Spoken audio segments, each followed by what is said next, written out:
देखिए, अगर लड़ाई झगड़े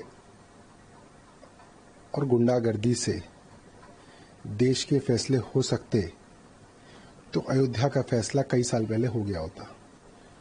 अयोध्या का फैसला भी तभी हुआ और तभी सबने माना क्योंकि देश की सबसे बड़ी अदालत सुप्रीम कोर्ट ने अयोध्या पर फैसला सुनाया और सब लोगों ने माना।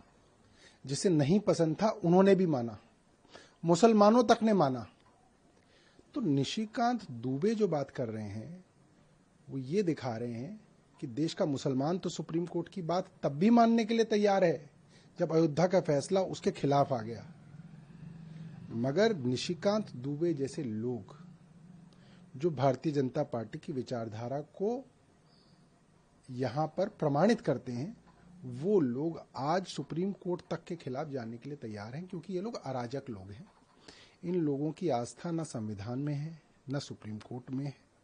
इन्होंने देश की तमाम संस्थाएं, चाहे वो सीएजी हो, चाहे वो सीबीआई हो, चाहे वो ईडी हो, चाहे वो रिजर्व बैंक ऑफ इंडिया हो, चाहे वो इनकम टैक्स डिपार्टमेंट हो, सारी संस्थाएं ध्वस्त कर दी।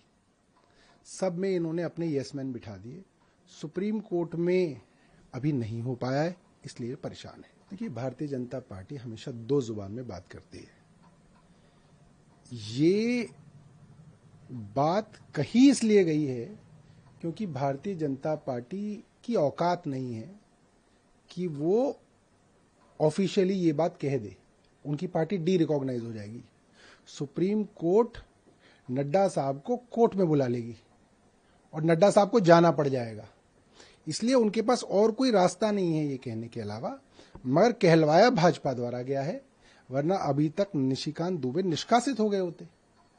निष्कासित हो गए होते तो खबर ये चल रही होती कि निष्कासित हुए। अभी खबर क्या चल रही है कि निशिकांत दुबे ने ये बकवास की।